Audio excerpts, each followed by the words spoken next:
विद्यार्थी मित्रांनो, सह्याद्री ट्युटोरियल्स मध्ये तुमचं स्वागत आहे. गेली 2 वर्ष मी युट्यूबवर बघतोय काय की पेपर लीक, गेस पेपर, हमने जो बताया वही आया, किंवा मी जे सांगेल तेच परीक्षेत येणार. जसं काही पेपर फुटलाय असे युट्यूबवर व्हिडिओ भरपूर आहेत. लक्षात घ्या, guess paper, paper leak. Even 10th स्टँडर्डची मुलं सुद्धा परीक्षेच्या आदल्या दिवशी लाईव्ह सेशन बघतात. त्यांना माहिती आहे की सरांना बहुतेक पेपर माहिती आहे, सर सांगतात तेच येतात.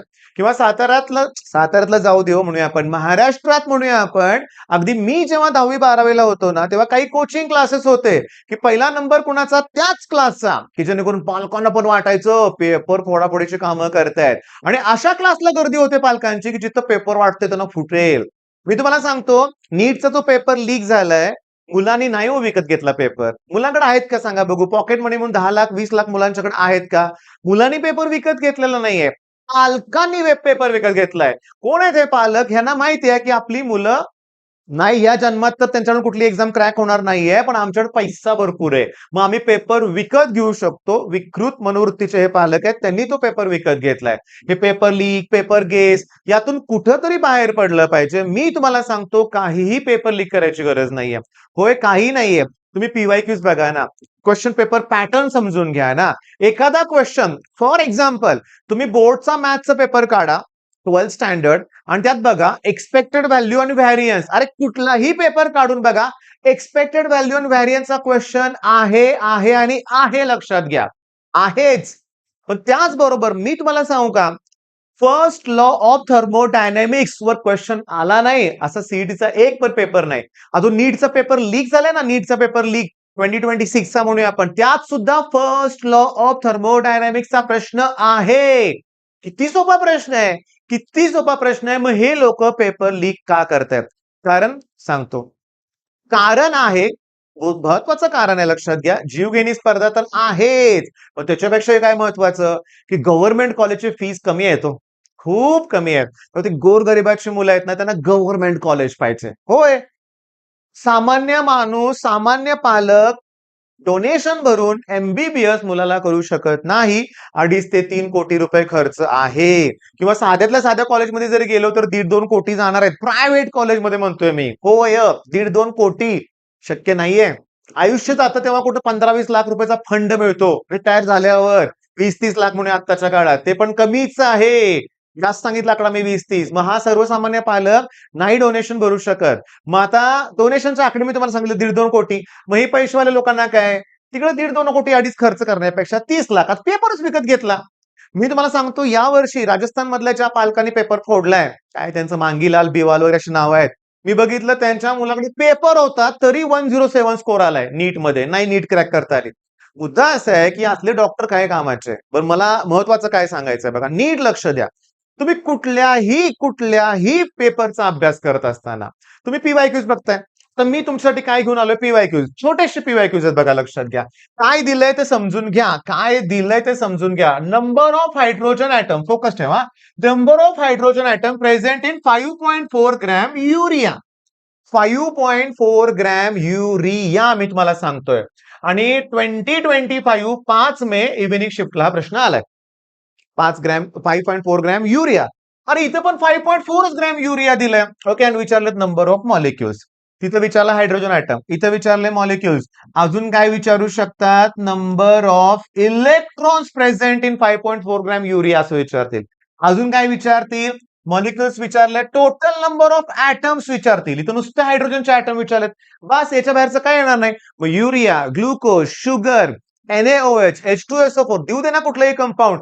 तुम्हाला काढता आले पाहिजेत number of moles. Number of मोल्सचा फॉर्म्युला काय, given mass upon molar mass. अरे 9th स्टँडर्डला झालंय. तुमच्या 9वीच्या पुस्तकात एक प्रश्न आहे, 66 ग्रॅम कार्बन डायऑक्साइड मध्ये किती मॉलिक्यूल असतात. 9th स्टँडर्ड स्टेट बोर्ड मधला प्रश्न आहे, आणि हाच प्रश्न. बर, नंबर ऑफ मोल्स काढले, given mass upon molar mass. Number of मोल्सला अवॅगॅड्रोज नंबर न मल्टिप्लाय करा, नंबर ऑफ मॉलिक्युल्स येतील. तर जेवढे मॉलिक्युल्स आले त्याला 4 न मल्टिप्लाय करा, हायड्रोजन ऍटम येणार. ते 4 कुठनं आले, कारण युरियाचा असा फॉर्म्युला आहे रे, इकडं NH2, आणि युरियाच्या एका मॉलिक्युल मध्ये हायड्रोजनचे 4 ऍटम आहेत रे, म्हणून तर 4 न मल्टिप्लाय केलं. किती सिंपल आहे. तर तुमच्या लक्षात आलं असेल की सीईटीतला प्रश्न नीट सारख्या एक्झाम मध्ये आला, बरोबर आहे. आता मी तुम्हाला काय दाखवतोय, नीट लक्ष द्या. बघा हा प्रश्न कशातला आहे बघा. हा प्रश्न जेई मेन्स मधला आहे, तेही 2026 मधला आहे. 2026 लक्षात घ्या. इकडे गिवन मास दिलंय, ओके, आणि ते नंबर ऑफ ऍटम्स विचारतायत. नंबर ऑफ ऍटम्स कशातले विचारतायत? Water, sulphuric acid, carbon, salt म्हणजे NaCl. NaCl 1.8 मिलीग्रॅम दिलंय. मिलीग्रॅम हे 9.8. मला माहितीये का सांगतो, मी तुम्हाला सांगतो, या सल्फ्युरिक ऍसिडचं मोलार मास 98 आहे. दिले का 9.8. याचं जे मोलार मास आहे, वॉटरचं मोलार मास 18 आहे. दिलंय का 1.8. म्हणजे कॅल्क्युलेशन इझी आहे, इझी आहे. फक्त NaCl, sodium 23, chlorine 35.5, molar mass 58.5. बघा इथं 5.8 दिलंय. इथं कार्बन, कार्बनचा मात्र ऍटॉमिक मास नंबर 12 असतो रे, बरं का, लक्षात घ्या. आता जोड्या जुळवायचेत रे, जोड्या जुळवायचेत. आता क्लिअरली सांगतो की वॉटरमध्ये फॉर्म्युला H2 आहे. एका मॉलिक्युल मध्ये 3 ऍटम असतात. किती ऍटम असतात? 3. म्हणजे मला काय केला पाहिजे माहितीये का? आणि सल्फ्युरिक ऍसिड H2SO4 डोकं वापरूया आपण. सल्फ्युरिक ऍसिडचा फॉर्म्युला काय रे? H2SO4 ना. H2SO4 मोजा ना, 7 ऍटम आहेत ना त्याच्यात, 7 ऍटम आहेत ना. याचा अर्थ माझं लॉजिक आहे बी ला 4 पाहिजे. बघा ना, बी ला 4 पाहिजे, कारण 4 मध्ये 7 ऍटम दिसतात. मग बी ला 4 कुठे आहे बघा रे? बी ला 4 या 2 ठिकाणी आहे रे, या 2 ठिकाणी आहे. बरं थांबा, बी ला 4 झालं. वॉटर मध्ये 3 असतात, म्हणजे मला ए ला 3 पाहिजे. आता ए ला 3 आणि बी ला 4. अरे काय, ए ला 3 बी ला 4, चला ह्यातलंच असणार आहे. आता सी आणि डी मध्ये चेक केलंच पाहिजे. सी मध्ये ना सांगतो, लक्षात घ्या, एकच कार्बन आहे. एकच कार्बन आहे. बर, आणि डी मध्ये 5.2 न मल्टिप्लाय केलं पाहिजे. मला 2 न मल्टिप्लाय केलं पाहिजे.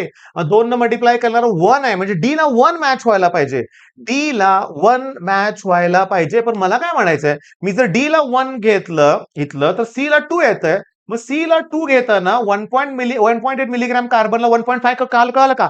18 ला 12 न डिवाइड करा, 1.5 येतंय, आणि माझं आन्सर डी आहे. इथं ग्रीनच कलर आला पाहिजे, आणि आलाय ग्रीन कलर. कमी वेळ सोडवला आपण. म्हणजे कन्सेप्ट क्लिअर असेल तर पेपर फोडायची गरज नाही हो. नाही हो, काही नाही गरज, लक्षात घ्या.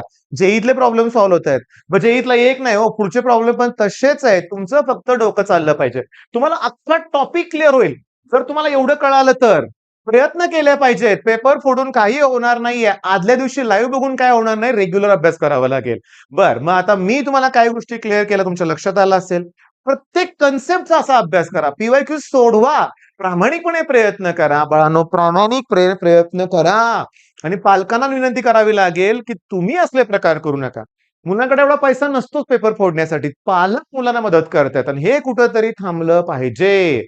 हे कुठंतरी थांबलं पाहिजे. मुलांना प्रामाणिकपणे प्रयत्न करू देत. आणि हो, क्लासेस वाल्यांचं चुकतं कुठं, सगळ्यांना ऑल इंडिया रँक स्वतःकडे पाहिजे. प्रॉपर माझ्याच क्लासचा हे लावायचं असतं सगळ्यांना, आणि त्यातून मग हे प्रकार सुरू होत आहेत. हे मी मान्य करतो, हे मी मान्य करतो. या विषयावर पुन्हा बोललं पाहिजे, लक्षात घ्या. पण आता तरी सांगतो, जी मुलं आता सीईटी पुढे देणार आहेत, जेई देणार आहेत, नीट सारख्या एक्झामची तयारी करतायत, प्रामाणिकपणे करा. बाकीचे काय करतायचा विचार करू नका. हे थांबेल, कुठेतरी थांबेल. मी असं ऐकले की चीनमध्ये ना कडक शिक्षा असते. इतका जबरदस्त शिक्षा असते, कुणाचं डेअरिंग होत नाही पेपर फोडण्याचं. मग आपल्या इथे पण कधीतरी होईल असा विचार करूया. गव्हर्नमेंटकडे ती अपेक्षा करूया. पण त्याच्या अगोदर आपण चांगला अभ्यास करूया. All the best.